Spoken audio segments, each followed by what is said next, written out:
Good afternoon, everyone. My name is Lauren Abner, and I'm the Technology Consultant at the Kentucky Department for Libraries and Archives.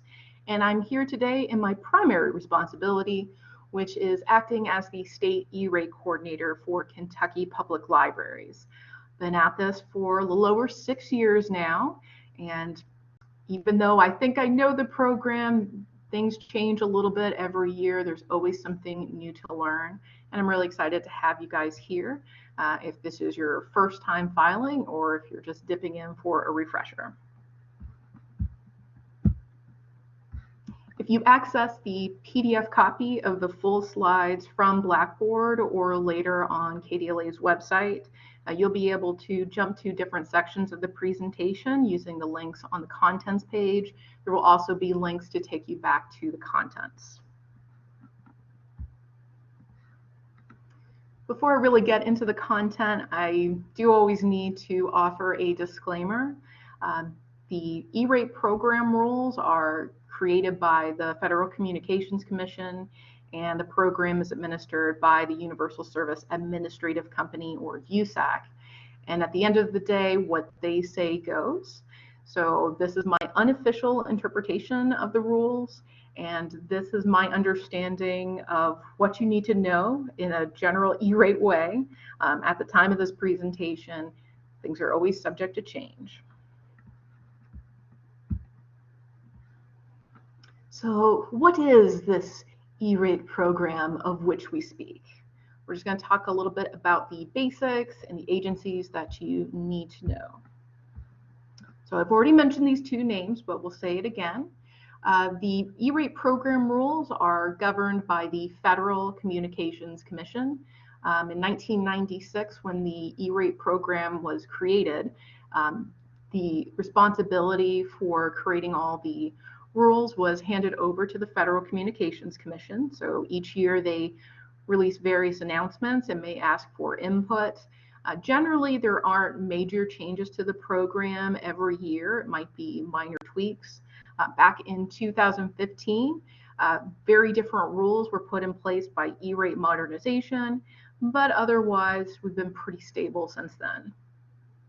The agency that you're most likely to interact with is the Universal Service Administrative Company, or USAC. They handle the day-to-day form filing and the procedures, customer service for the E-Rate program.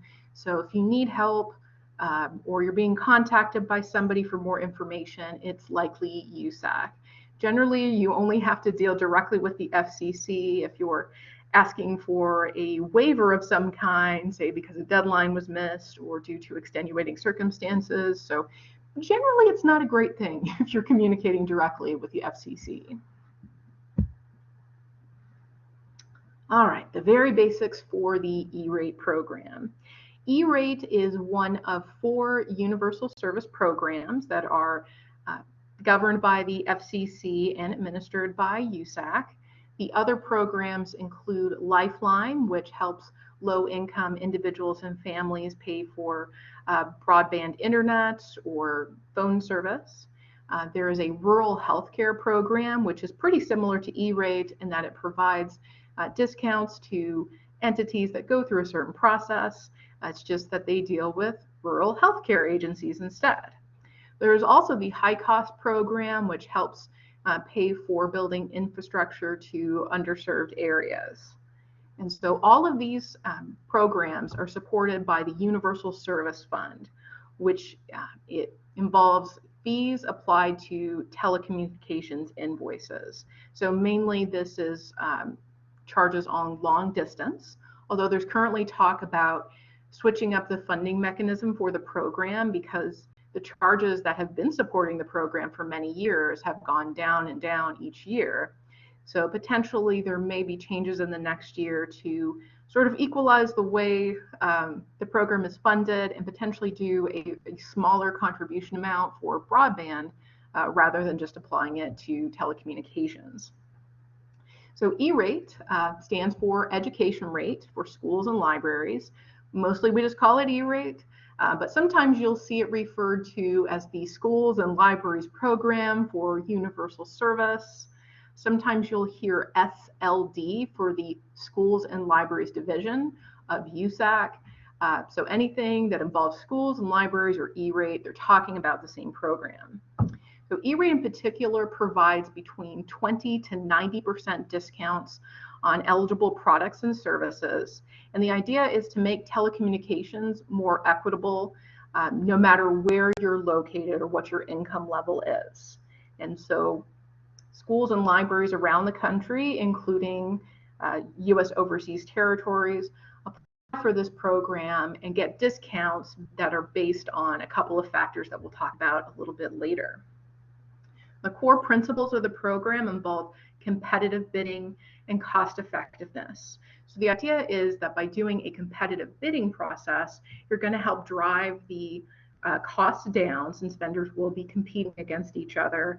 And by using cost as the primary factor in bid evaluations, hopefully the winning solution is going to provide the best quality of service and price combined.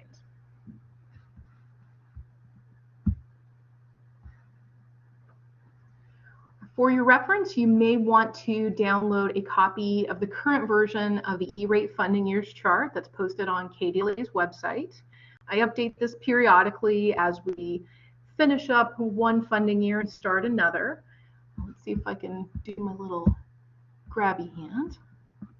Okay, wait, where's my arrow? That's okay, I'm not going to worry about that. So if you look at the rows, the current version has information about funding year 2020. That ended in June, and we're still doing a little bit to wrap up invoicing for that funding year. In yellow, funding year 2021 is the current funding year. All applications have been processed and approved. Libraries are actively receiving their services and getting discounts. And now we're gearing up for funding year 2022, which will cover services from July 1st, 2022 to June 30th, 2023. So the process of applying for that funding year can begin an entire year in advance. So at any given time, you're likely dealing with tasks from 2 to 3 funding years at once.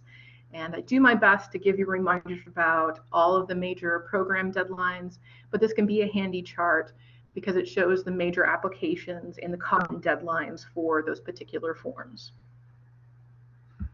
And don't worry, we're going to talk more about the process and the due dates and all that. So, in order to receive E-rate discounts, you have to qualify for the program. So let's talk a little bit about eligibility. At this point, almost every Kentucky Public Library qualifies for this program. In order to qualify, you have to meet the definitions of eligibility to receive support from the Library Services and Technology Act, or LSTA.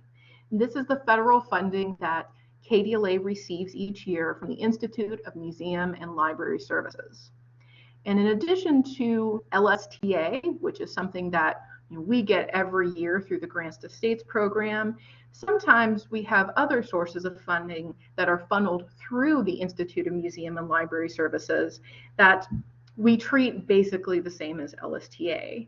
So last year, libraries got some funds from the CARES Act to purchase protective equipment and cleaning supplies to combat the pandemic. And then this year, we've got some funds from the American Rescue Plan Act that libraries are applying for to address the pandemic, improve broadband, address the digital divide, generally improve services to the community. So the definitions for eligibility vary from state to state. It's the responsibility of the state library agency to create those definitions, and those are linked on KDLA's website. The big thing, besides just obviously providing service to everyone in your service area, which is countywide in our case, is having a director who is properly certified. And that's usually the one aspect where a library may temporarily no longer qualify for LSTA and therefore E-rate. If you have any questions about whether or not your library qualifies or whether particular locations qualify, definitely look at the definitions, but feel free to contact me so we can discuss that. I do want to point out that although theoretically any library can be eligible for the E-rate program. In actuality, very few school libraries or academic libraries would qualify because they don't have budgets that are separate from the school system. I'm not currently aware of any libraries in Kentucky that are school or academic that are applying for E-rate discounts.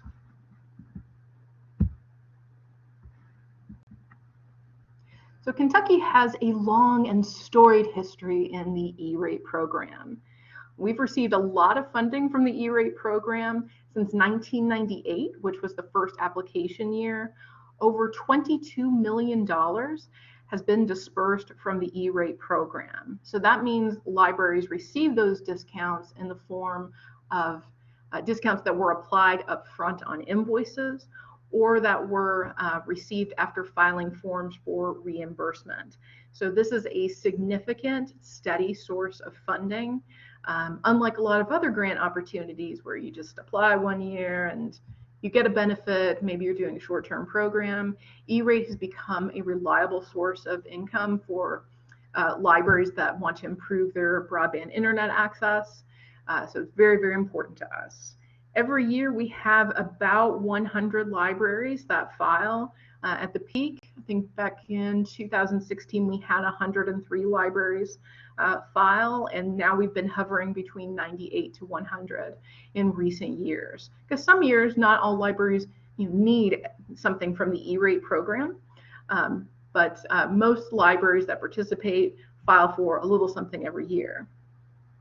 So for funding year 2021, which is the application cycle that's ended, and this is the funding year where we're receiving discounts, the average amount of funding commitment for each library was $19,000 in Kentucky.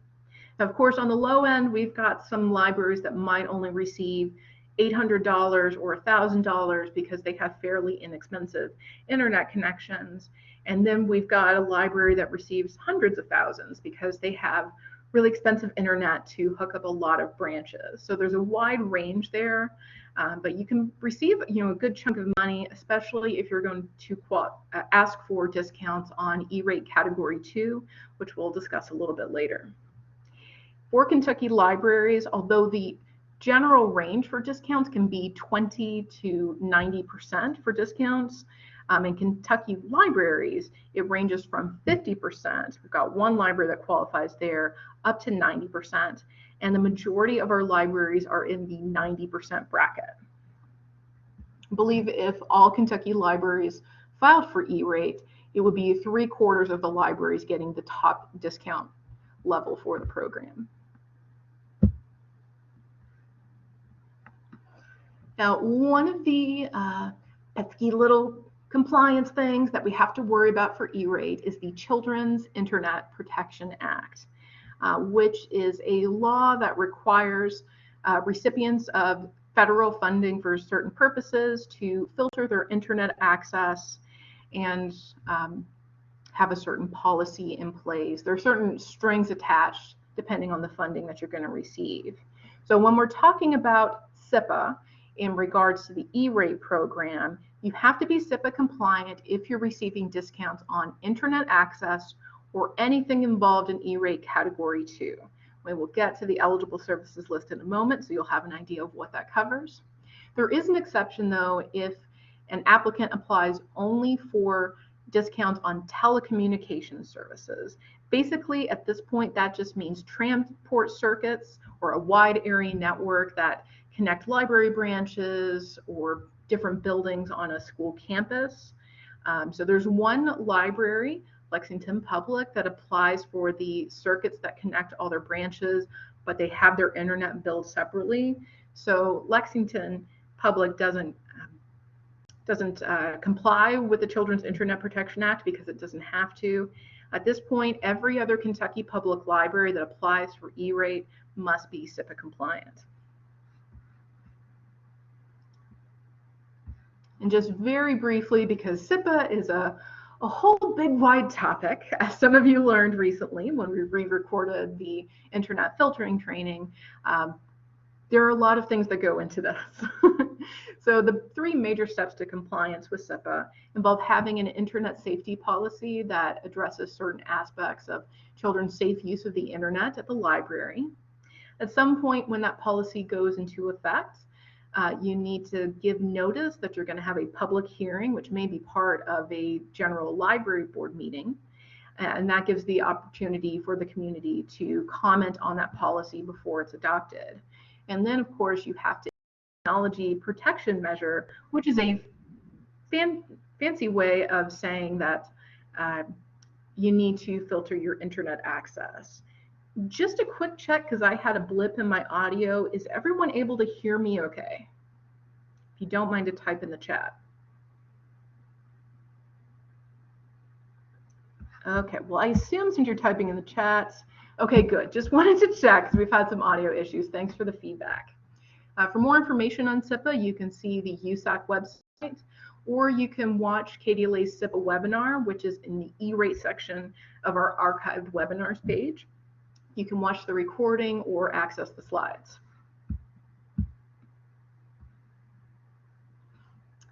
Another thing to mention, which comes up and can be a little bit confusing, is that for libraries that participate in the E-rate program, you have a particular build entity number, or BEN, that designates your library system within the program.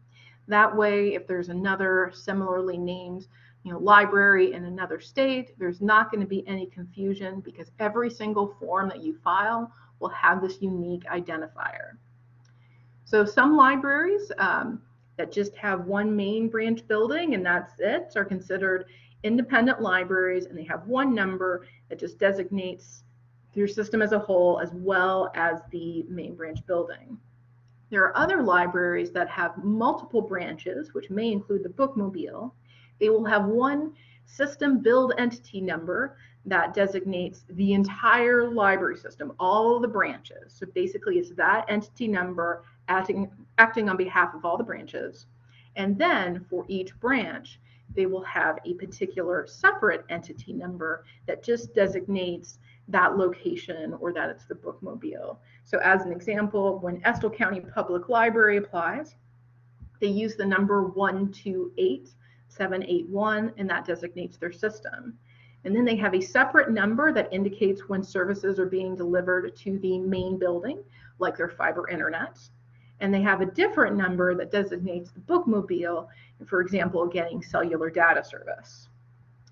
And if you're not sure about your library's entity numbers or whether you need more, please talk to me first before you talk to your customer service for the E-rate program. I keep a list of all of the active entity numbers, and I like to help avoid making unnecessary entity numbers in case one already exists. Okay, so I've mentioned eligible services for the E-rate program a couple of times, so I'm finally going to tell you what you can get E-rate discounts on. Okay, so for the E-rate program, every year the FCC releases an eligible services list, or ESL, that indicates the particular types of equipment or services that are eligible for the E-rate program. Right now, the eligible services list for funding year 2022 is still in its draft version, which is linked at the bottom of the slide, but very soon the FCC should approve that in its final version. And between the draft version and the final version, there's generally very little change. They're not using the release of the eligible services list as some big opportunity to change up what's eligible for the program.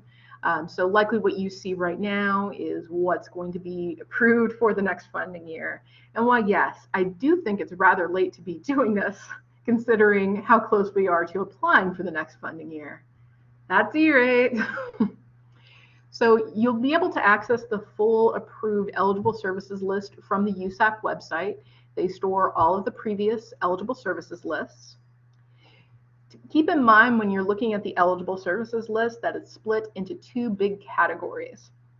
Category 1 involves getting connectivity to the library building, And then category 2 is about getting that connectivity to devices within the building, whether they're wired on the network or they're accessing Wi-Fi. It's just how do we get the connectivity where it needs to go to each computer.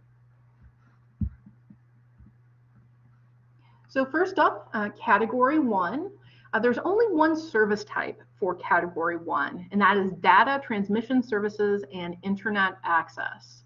It used to be that years ago we got discounts for voice service, but that was phased out of the program by funding year 2019. So now we're just dealing about internet access or transport circuits to or between branches.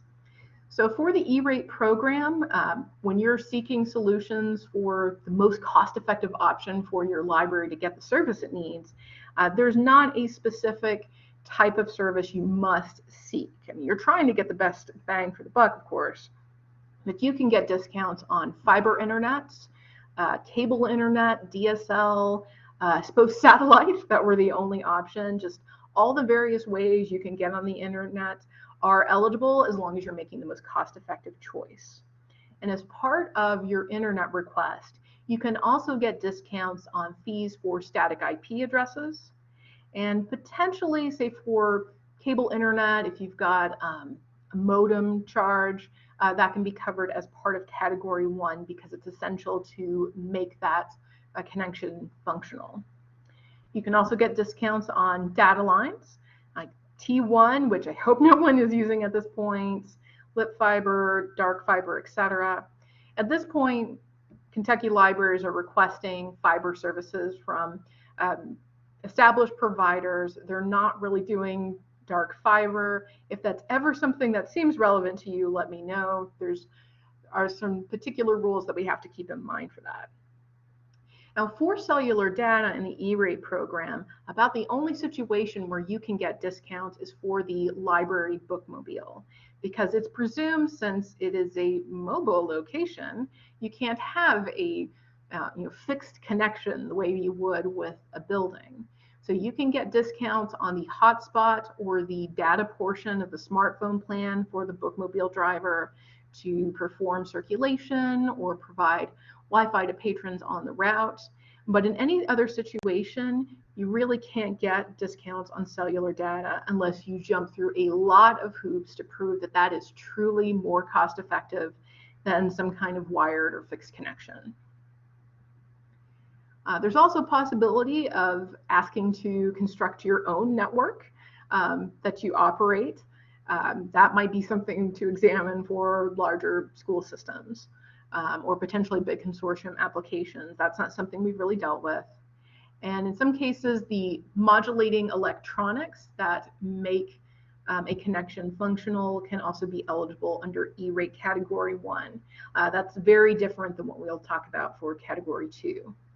As a reminder, you're asking for discounts in funding year 2022 to cover recurring internet charges from July 1st of 2022 to June 30th of 2023. Also, there is no particular limit on the amount of category 1 funding you can ask for. Again, you have to be making a cost-effective choice. It should be reasonable. Is it reasonably defensible when you explain, we went through this bidding process and this is what ended up being the best service? But we know that some libraries might have really inexpensive internet for $200 to $500 from a local provider, and other libraries might be paying $1,500 a month or more than that per month to get service. So that's okay as long as you're making that cost-effective choice. Then we get to category 2. There's a lot more eligible for category 2.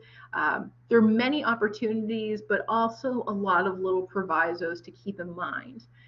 In December, haven't scheduled it yet, but we will have a training more particular to doing competitive bidding for category 2 services because that's a bit more complex, and I really want to make sure you guys stay on the straight and narrow with that.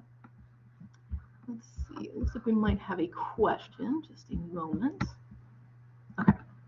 All right, so for category 2, the biggest service type that we are concerned about is internal connections.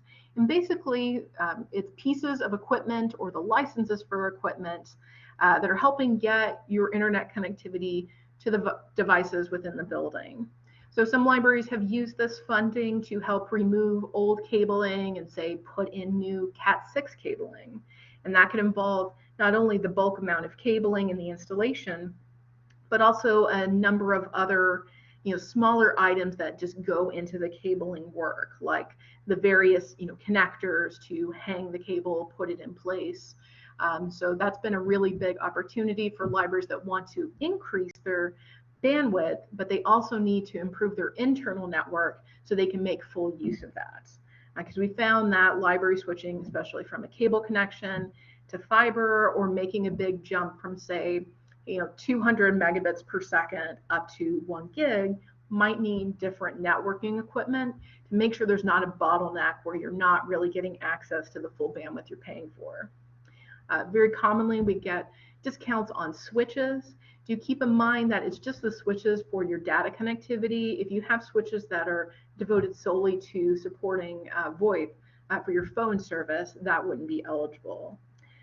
Routers, done a lot of wireless access points in the last 5 to 6 years, along with the licenses that go with them. If you have existing access point hardware and you just need a renewal license, you can ask for discounts on the renewal license.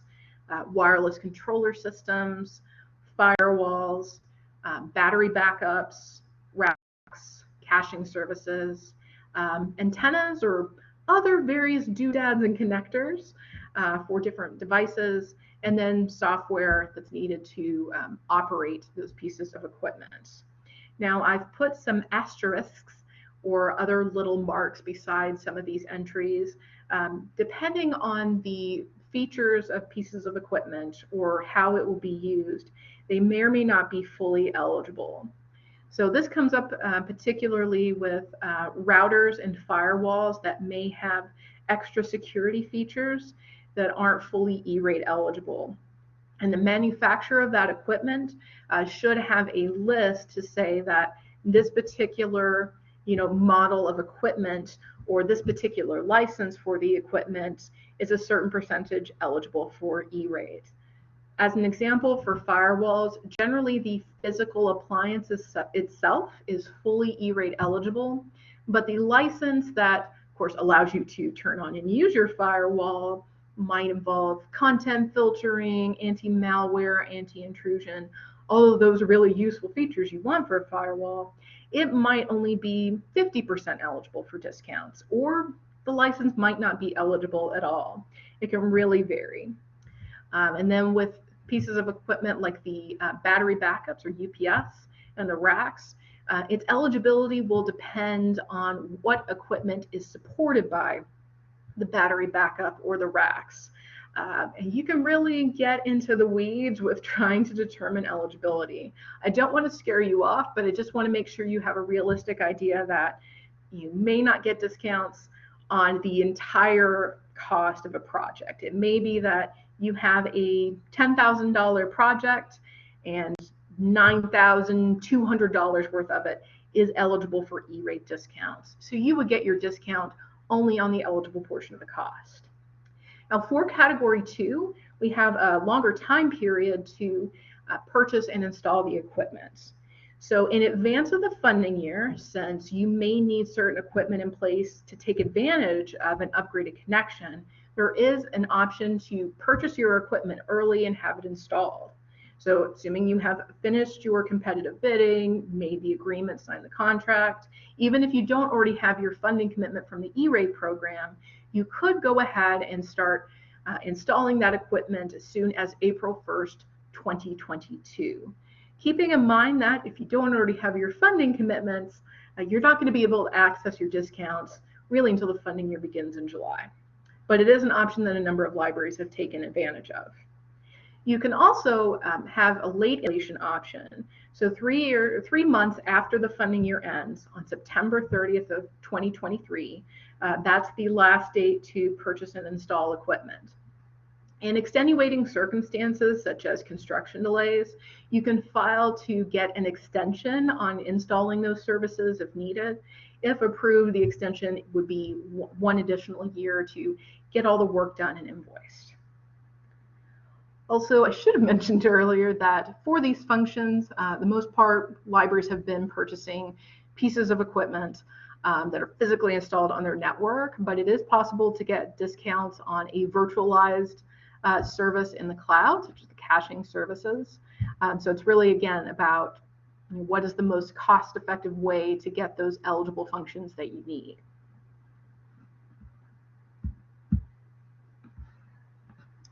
So there are two other service types under Category 2. The more common of these two would be basic maintenance of internal connections, or BMIC. So this involves repair or maintenance of the eligible equipment from the internal connections list. So this might involve some kind of agreement where someone comes to the library and performs service on a piece of eligible equipment when it's not working, and then they bill for a certain number of hours of work on that piece of equipment. A lot of times, though, we're seeing libraries request discounts on subscriptions that give you access to technical support, but also help you get these software upgrades so you can address security issues, bug fixes, anything like that. So we've had a number of libraries take advantage of that. The contract for service, people coming to the building, has been somewhat less common. You can also ask for discounts on managed internal broadband services, or MIBs. So this would be where a vendor handles the initial setup, configuration, and kind of daily monitoring of your equipment to make sure that it's working properly. So we've seen some libraries ask for this kind of discount for managing the firewall, or sometimes it's about managing all of the equipment that involves making your Wi-Fi work. This is much more common for schools where they might have a campus with multiple buildings and many more users than you would have simultaneously at a library, but this is possible. And a lot of times it's unclear when you hear from a vendor whether their service is really considered a managed internal broadband service or if it's some kind of maintenance service instead. So generally, if you think managed services might be on the table for you, I recommend bidding both for basic maintenance of the equipment and managed internal broadband services for the equipment. That way, when we get to the application, you've covered your bases, and whatever the vendor ends up deciding that service really goes under, you can successfully apply. If you're looking for an explanation of basic maintenance, I really recommend the explanation from Funds for Learning. It was created back in 2013, but I still haven't found another document that explains what's really eligible in such a concise manner.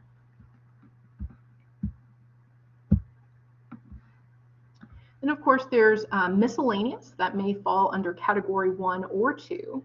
So certain taxes, surcharges, or other fees that are reasonable may be eligible. So for example, if you have the Federal Access Recovery Charge on your internet invoices, that would be eligible, but not all carriers charge this. That's something we see a lot on AT&T fiber invoices. If you're getting charged Universal Service Fund fees on your internet invoices, you can also get discounts on that. Generally, otherwise, local taxes, state taxes, things like that, if you're being charged, aren't eligible for E-rate discounts. Also, if you're not going to purchase equipment outright, you can certainly rent or lease it, as works best with your library. Shipping to get pieces of equipment to your building, training for equipment that's being installed in that funding year. So that's not something where you can go back and say like, hey, 2 years ago we got this equipment and we still haven't figured it out. In this case, you could get some training on, say, the new access points and firewall that were just installed. That way you can work with it when the vendor walks out the door. Also, installation and configuration. And for this, most libraries have purchased equipment from and had installation performed by the same company. But there are cases where libraries have bought the equipment from one company, usually a large wholesaler that has maybe better deals on prices, and then they've paid a local vendor to install that equipment. That is perfectly fine by E-Rate.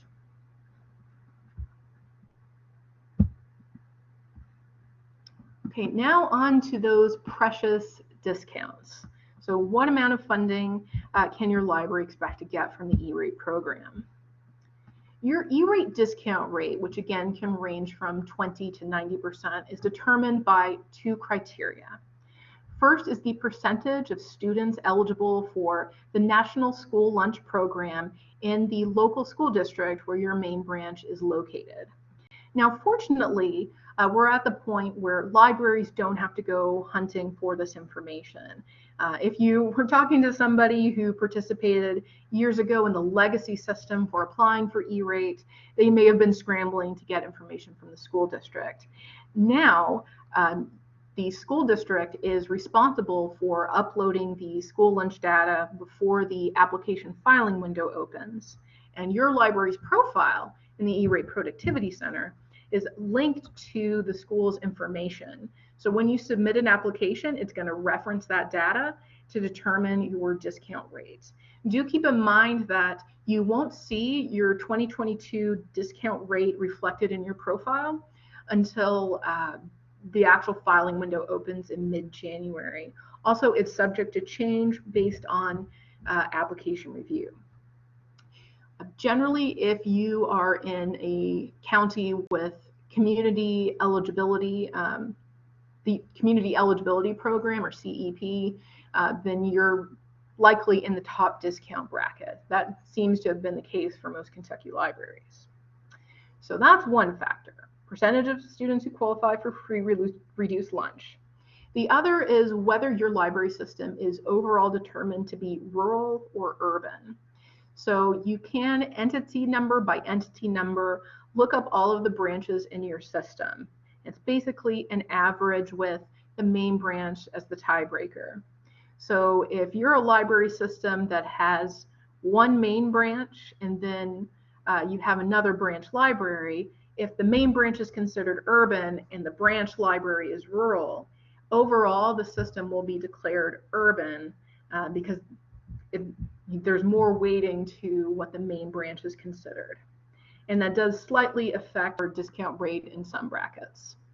So once you combine the percentage of students who qualify for free and reduced lunch with your urban-rural classification, you can look at the discount matrix to see what your discounts will be. So they're pretty similar for category 1 and 2. I do like to point out that the top bracket for category 2 has been capped at 85% rather than 95%, or rather than 90%. Also, it's very possible that your library can go back and forth between brackets, between funding years. We've had a few libraries where, based on the cusp of the bracket, they might one year be 80% and another year 90%. Although for the most part, those numbers are fairly steady. So the discount that your library received in the last funding year is pretty likely to be the one that you'll get for the upcoming funding year.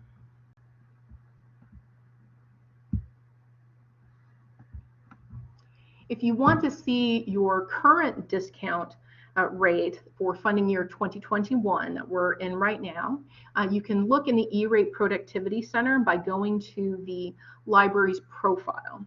So once you log in and you're on the applicant landing page, you can click on the name of your library system and then switch from the summary tab that has the address information over to the discount rate tab. And that will show the approved data for funding year 2021, and you'll see both the category 1 discount rate and the category 2. You won't see 2022 again until the application filing window opens. That's because we're in a period right now called the administrative window, where schools and libraries can submit all kinds of corrections to the data related to their entities, and the schools are uploading their school lunch data. Right before the application window opens in January, mid-January, that will be locked down, and the day the application window opens, then you'll start seeing the tentative 2022 information. Okay, Now, those were some eligible services and your discount rates. Again, I encourage you to ask questions if any come up. Now we're going to talk a little bit about Category 2 budgets. Recall that we learned that Category 1 discounts on your internet access or transport services doesn't have a particular budget cap. You're requesting what's needed and is most cost effective, and you'll just get whatever discount amount that may be. For Category 2, you are limited to getting a certain amount of funding for eligible services. So Category 2 budgets are calculated over a fixed 5-year period. So the current period we're in started with funding year 2021 and goes through 2025. So you're going to have a calculation for the amount of funding, and you can spend that anytime between funding year 2021 to 2025. You can do a little bit each year. You could go crazy one year and use up all of your funding. It's just guaranteed to be there for you during that particular time period. For all libraries, regardless of location and size, the budget is calculated as $4.50 per square foot. So you're going to take the square footage of each branch and multiply it by $4.50. And you do have an option to just take all of the square footage across your system and multiply by $4.50. There are a couple different methods for calculating that may give your library more or less advantage. Now, for smaller branches that are below 5,555 square feet, yes, a very specific number, the budget floor is $25,000 pre-discount. So, that's been very helpful because the number used to be much, much lower, and our small rural libraries were maxing out their funding during a previous budget period. So this has generally been sufficient for those smaller libraries to get their networking equipment upgrades, get their renewal licenses, get some maintenance if needed. So again, the amount is pre-discount, so it's indicating that you can spend a certain amount on eligible services and your discount rate will be applied to that. So it might be that you've got, say, well, let's say it's the budget floor, $25,000. Maybe you apply for some funding this coming year and you're eligible for a 90% discount rate. So you're going to get a 90% discount on, say, $5,000 worth of services. Maybe the following year, you're going to ask for discounts on $5,000 worth of services, but you only qualify for an 80% discount. So that's why they keep the budget amount steady based on the pre-discount spending, because your discount rate can vary so much from year to year. And sometimes it's hard to wrap our minds around that. I get it confused sometimes. So if you're ever unsure, let me know and I'll be glad to take a look. So each branch in your system has a Category 2 budget. That would be all of the public service branches. So your main branch, any other full branch libraries in the system, even the bookmobile, if it has its own separate entity number, can be considered one of the entities for Category 2. The exception is that administrative only locations where you just have people doing the office work or doing like technical services to prepare the books for the collection. If that location doesn't have services for the public, they can't come in and browse the collection, get on the internet, things like that, it's just for staff. Those particular locations can get Category 1 internet funding, but they're not eligible for any Category 2. And right now I can only think of 3 library branches that have that situation at this point. When the next budget period begins in funding year 2026, there will be an inflation adjustment. This is a nice change because if you've applied in the past few years, you know that the inflation adjustment was kind of a headache every year because you didn't quite have your amount nailed down until really deep into the application window. So this has been a much cleaner way of handling the Category 2 funding since funding year 2021. If you'd like to look up what your budget is for funding year 2021 to 2025, USAC has the E-Rate C2 budget tool FY 2021 Plus. So if you open that tool, there's an option to filter the information to your library. You'll want to look for the option to filter by BEN or build entity number and type in your library's system build entity number and make sure to apply that filter. And then it will display the results just for your library. If you look back at a news brief from last year when this tool became publicly available, it explains how USAC calculates your Category 2 discounts.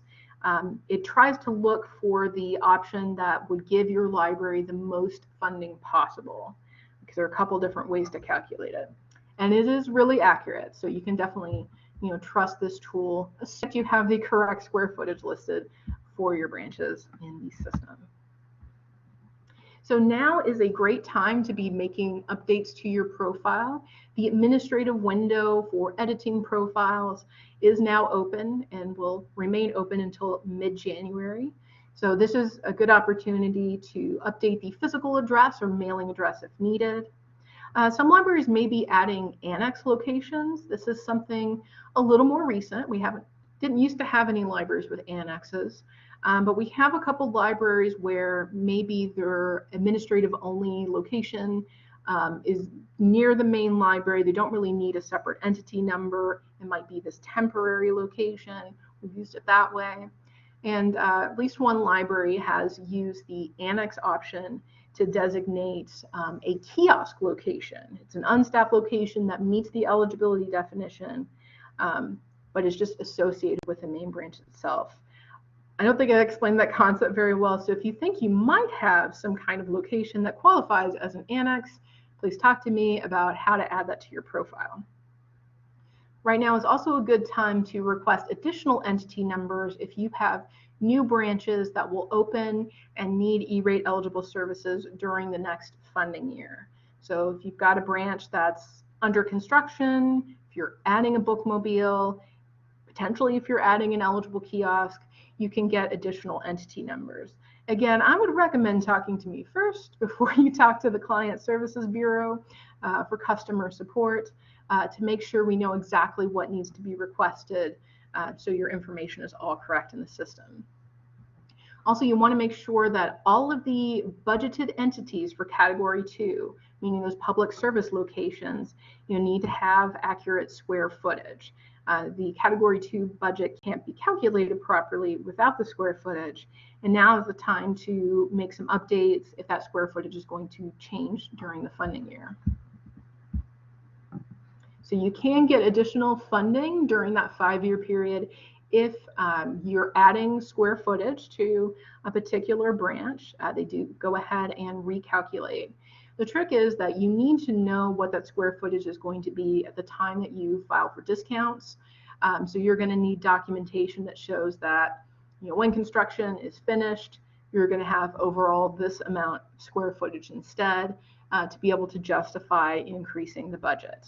And you can apply based on the budget for the bigger, newer location because presumably you're going to need more funding for that cabling and the pieces of equipment. So it's fine to calculate your budget based on that. Just make sure you've got the documentation to back it up. Okay, we'll go pretty quickly through the application cycle. Again, this is going to be very brief.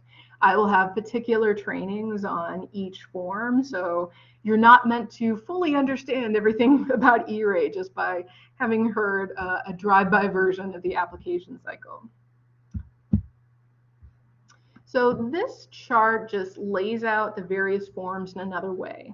On the funding years chart, we have a list of the particular forms and some due dates, and this is just laid out a little bit differently so you can kind of see the process. So in order to get E-rate discount, we start with competitive bidding, which involves a 28-day bidding period at minimum. And once the application filing window opens, we file particular applications to request discounts. Those applications are reviewed, and a funding commitment is issued. We have an additional form to file about the start of service and whether or not you comply with SIPA. And then at some point, either as you're receiving services or after you've already paid the full amount, you'll receive your discount. So we don't have the exact deadline for the Form 470 and Form 471 yet. The deadline for Form 470 is set by the deadline for the Form 471. You can continue filing as many forms to open competitive bidding as needed, as long as you can get in those minimum 28 calendar days. So generally, the deadline to start a competitive bidding process is in late February, and generally the deadline for filing the application form is in late March. And we likely won't know those exact dates until right around Christmas. Sometimes it's the last email I receive before, I go on holiday, which is great. Really appreciate it, FCC. Okay, so a little bit more about competitive bidding. So you file a form called Form 470, where you tell vendors the E-rate eligible services that your library branches need in the upcoming year. And when you open that process, you have to allow at least 28 calendar days for vendors to respond. So if you get all the bids that you need during that period, great. If you need to continue accepting bids, after that date, that's also fine if you didn't set a firm due date. But one of the big no-nos that will prevent you from getting discounts is violating competitive bidding. The process needs to be open and fair. You're giving the same information to all the vendors. And if you goof and make a decision too soon and sign a contract before you met the 28 calendar day requirement, then that contract isn't going to be eligible for E-rate services. So you got to be careful about that. And you want to keep track of every aspect of your bidding, the communications you got from the vendors, the actual bids, the contract you sign, your bid evaluation, you compared options, you're keeping it all. Now, some libraries worry that by starting the E-rate process and filing this form saying you need these services, that somehow you're obligated to move forward with actually buying the services. And that's not the case.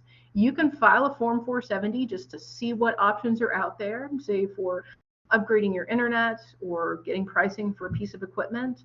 And if for any reason you don't want to move forward with that, you don't have to sign a contract or agreement, and you don't have to accept E-rate funding on that. So this is not locking you into some kind of legal agreement simply by filing this form.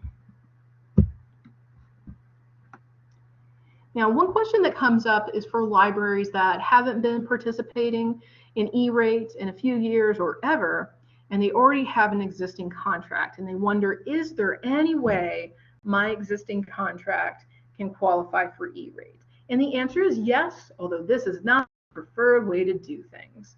So if you have an existing contract and you haven't been filing for E-rate, you can open a competitive bidding period to request those particular services. You consider your current contract terms along with any other bids that come in. And if your contract honestly wins the E-rate bid evaluation with price as the primary factor, you can get discounts on that contract. You will memorialize your contract with a new contract award date for E-rate purposes, meaning the date that the contract won the E-rate bid evaluation, not necessarily the date you originally signed the contract. But again, let's try not to do this. Anytime you have to sort of keep two dates in your head, this is the date when we originally signed, and this is the date when it won the bid evaluation, it's more complication. Every little complication you add, it just kind of multiplies, it snowballs. We want to avoid this kind of stuff. There is a possibility you can skip bidding if your internet access meets a certain exemption. We do have a few libraries that request this. You have to meet all the conditions. So if your internet is at least 100 megabits per second download and 10 upload, you can get discounts as long as it costs less than $3,600 per year.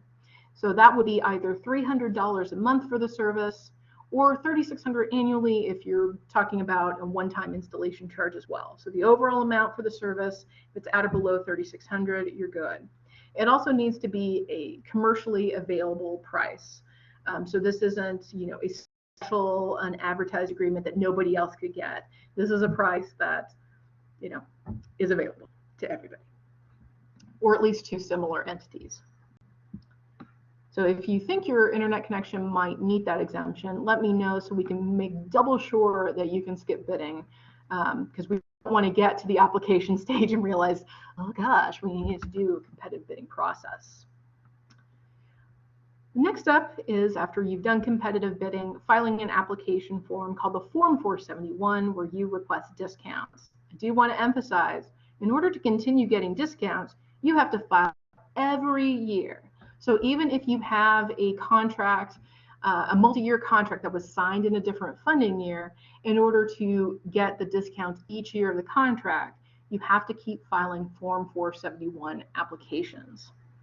So before you file a Form 471, if you've done a competitive bidding process and there needs to be a contract for the services, you need to have that contract fully executed by the time you are filing the application form. So you're bidding, you're making your agreement, although it's okay to be month to month with internet services, and then you're filing the application form. So this is just where you're telling the E-rate program, here's the winning vendor, here are the details about the service, like the speeds and the type of connection, here's the monthly cost, and with my discount rate, this is the amount of funding I want to get back. For application review, USAC reviewers may contact you if they need additional information. For example, they might ask for a copy of a monthly invoice or a contract so they can verify the eligible charges. Also, during application review, it's a time for you to directly contact USAC and say, hey, I made a mistake when I filled out the application. Can I go ahead and make these corrections? As long as you've gone through competitive bidding correctly, there's a lot of latitude about making corrections to be sure that your application accurately reflects all of the eligible charges your library is going to have during that funding year. Your options afterwards are much more limited. Once your application goes through review, you will receive a funding commitment decision letter for each application that will tell you the amount of funding that was approved. And you will get those by email, or you can access them in the E-rate Productivity Center. The Form 486 is honestly a pesky little form. It's another little step before you actually get your funding. So you're required to file this form to basically say, here's when the services will start or when they have started. And most importantly, you make a certification regarding compliance with the Children's Internet Protection Act. Most libraries are indicating that they comply with SIPA because they have to. And with one exception, there's a library that will say that they don't have to comply with SIPA because they're not asking for a service that triggers that requirement.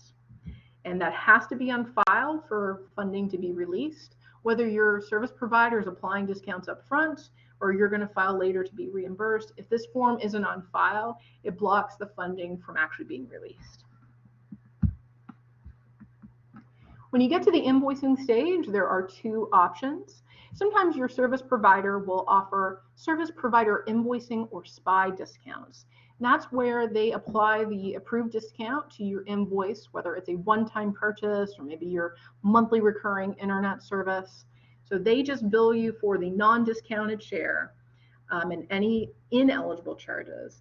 So you're not having to pay as much out of the library's bank account to get that. And then it puts the burden on the service provider to get the funding back from USAC, the program administrator. So that's less work for you.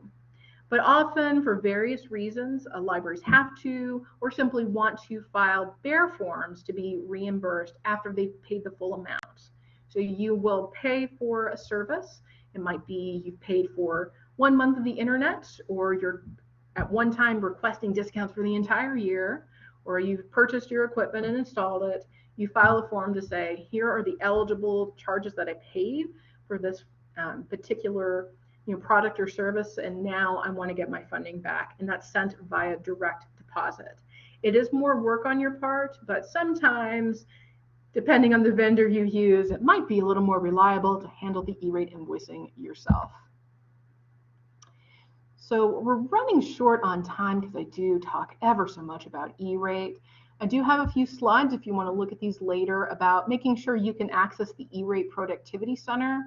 If you're not sure who in your library system has access to the portal, let me know. And if you don't have access and you need the account administrator to set that up, that's something that I can assist you guys with. And you'll just need to make sure that you have somebody assigned as the account administrator who can create and deactivate accounts. And I have some slides that show the various steps for creating a new user. All right, skipping ahead, those are some basics about the navigation of the online system. I will be glad to assist you one-on-one with that, especially since we didn't get a chance to talk about that very much today. Also, I've just kind of summarized the various things that you might need to check on to get ready for funding year 2022 regarding access to the system, regarding the eligible services that you need, how much funding is available to you, and also, of course, your SIPA compliance. And I encourage you to contact me directly if you have any questions or want to chat about what you need to be doing for funding year 2022. And then we have some wrap up. This is the part where I would probably expound a little bit just to tell you that while we tend to focus a lot on funding for the E-rate program, we need to keep in mind the overall vision, which is providing better connectivity to our library patrons, to our community. So just think about how different things would be for your patrons if they had a really robust fiber internet connection, say a gigabit connection, and they can do all of the streaming and video conferencing that they need without interruption. If you're a library that currently has a pretty slow connection, it can be a real game changer in alleviating problems that your library staff have in performing their jobs, and it's freeing you up to just focus on the programming and services that make library special because you've got that technology support you need. So it's something you're not having to worry about. For additional resources, you can look at the GILA website or contact the USAC Customer Client Service Bureau if you have certain questions. You can look on their website.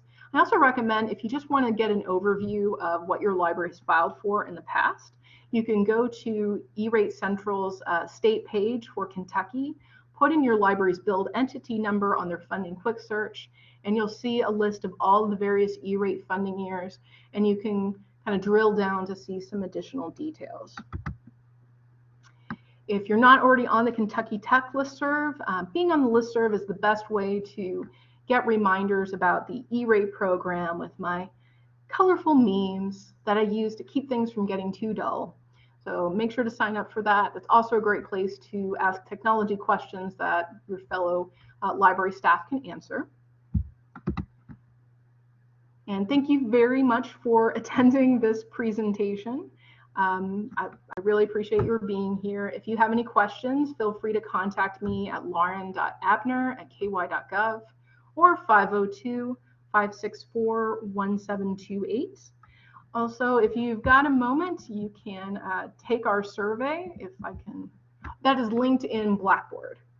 So the survey is available if you don't mind to complete that, because we use that for our federal reporting. We'll hang out here for another minute or two. I'll go ahead and stop the recording and wish you all a great afternoon.